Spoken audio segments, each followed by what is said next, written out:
Rahayu, rahayu, rahayu, salam sejahtera, salam kebajikan, salam cinta kasih selalu untuk sahabat pecinta SP dimanapun sahabat semua berada. Pada tema Sang Kinasih, Satrio Piningit kali ini kita akan mengangkat satu judul, yakni tanda kebodohan. Tanda-tanda kebodohan itu akan sangat nampak jika kita jeli melihatnya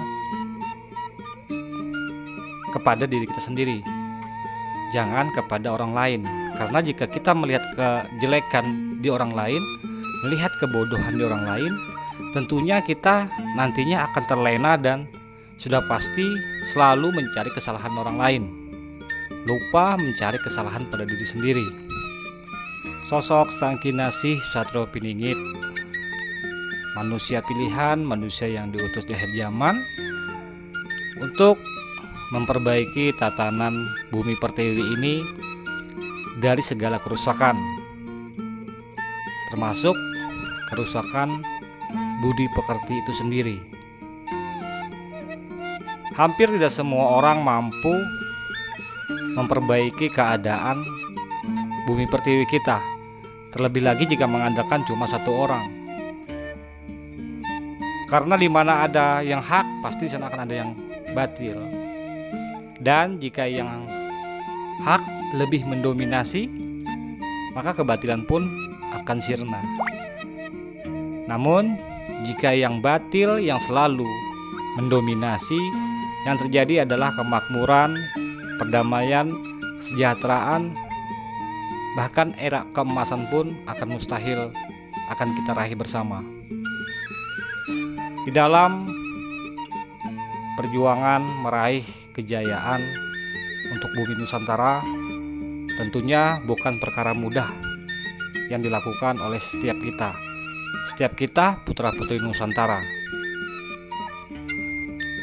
Kita berharap bumi Nusantara kita ini akan segera menjadi negara yang menjadi sumber kebaikan di alam semesta, menjadi mercusuar dunia, menjadi panutan bahkan kebanggaan untuk kita semua. Akan tetapi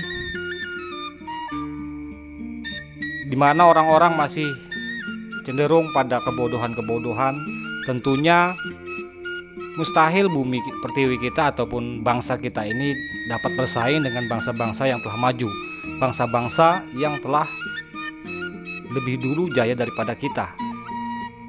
Sampai saat ini Nusantara kita masih dilanda dengan ketinggalan maupun teknologi maupun perkembangan, sementara bangsa-bangsa lain telah duluan maju. Disinilah sosok Sang Kinasih Satrio Piningit dengan kepandaiannya, dengan segala pengetahuannya akan memberikan solusi untuk bumi Nusantara kita, termasuk untuk tunas-tunas bangsa yang ada di bumi pertiwi. Untuk mencerdaskan kehidupan bangsa agar terhindar ataupun terjauhkan dari segala macam bentuk kebodohan, tentunya ada cara-cara khusus yang harus menjadi syarat tercapainya kemakmuran dan kejayaan di bumi Nusantara.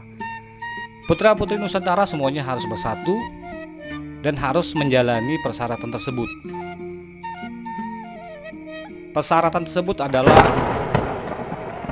menghilangkan segala macam bentuk kebodohan yang ada pada diri kita. Kebodohan ketika kita merasa lebih pintar, merasa lebih baik, merasa lebih tangguh dari yang lain. Disitulah bentuk kebodohan. Bentuk kebodohan di mana seharusnya putra-putri Nusantara itu hidup rukun berdampingan dan saling welas asih. Yang ada justru malah bertengkar, saling mencaci, saling memaki, bahkan saling hujat. Bahkan ketika ada para ksatria Nusantara, para putra-putri Nusantara yang sedang berjuang untuk bumi Nusantara, justru malah dimusuhi oleh saudaranya sendiri. Saudara yang di hatinya penuh rasa iri hati dan iri dengki. Bentuk kebodohan yang lain adalah selalu mencari-cari kesalahan orang lain, mencari-cari kesalahan saudaranya sendiri. Selalu berpikiran negatif setiap apa yang dilihat, apa yang didengar, selalu mendahulukan dengan pikiran-pikiran dan sangka-sangkaan yang negatif. Akan tetapi tidak ada yang mampu menyadarkan orang-orang di bumi Nusantara ini kecuali melalui mereka sendiri yang masing-masing mau kembali pada kesadaran diri, mau memperbaiki keadaan dirinya, pikirannya, bahkan jiwanya. Jika jiwa-jiwa orang, pikiran-pikiran orang yang ada di Nusantara ini semuanya sudah tercerahkan, semuanya sudah kembali menjadi akhlak yang berbudi pekerti baik, tentunya tanpa disuruh, tanpa dihimbau, mereka pun penuh kesadaran diri untuk melakukan hal-hal yang terbaik.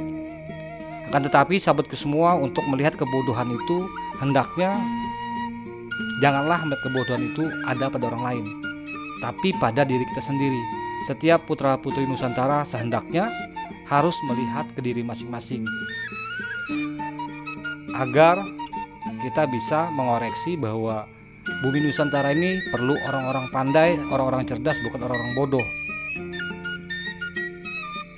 Untuk itu sahabatku semua, Sang Kinasih Satrio Piningit sampai saat ini belum muncul karena beliau sangat paham putra-putri Nusantara ini memang harus diberikan penyadaran diri dulu dengan sentuhan tata krama, budi, dan welas asih di setiap jiwa masing-masing. Ketika ajaran budi, ajaran welas asih dari Sang Kinasih Satrio Piningit telah menyentuh seluruh hati putra-putri Nusantara, tentunya dengan sendirinya orang-orang yang ada di bumi Nusantara ini akan memiliki kesadaran, dan mereka tanpa disuruh, tanpa diminta, mereka pun paham akan arti welas asih, kebersamaan, toleransi, dan sikap saling menghargai satu dengan yang lainnya maupun antar sesama beragama. Dari sanalah nantinya kejayaan, kemaslahatan, perdamaian akan terwujud ketika putra-putri Nusantara semuanya telah menyadari akan nilai-nilai kemanusiaan dan nilai-nilai kebersamaan antar sesama.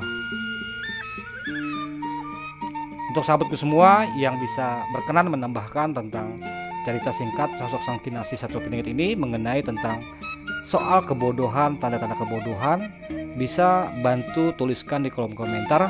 Kita berdiskusi dan bertukar pendapat dengan bijak dan santun. Salam santun, salam rahayu, salam kebajikan, salam cinta kasih selalu untuk sahabat pecinta SP dimanapun sahabatku semua berada.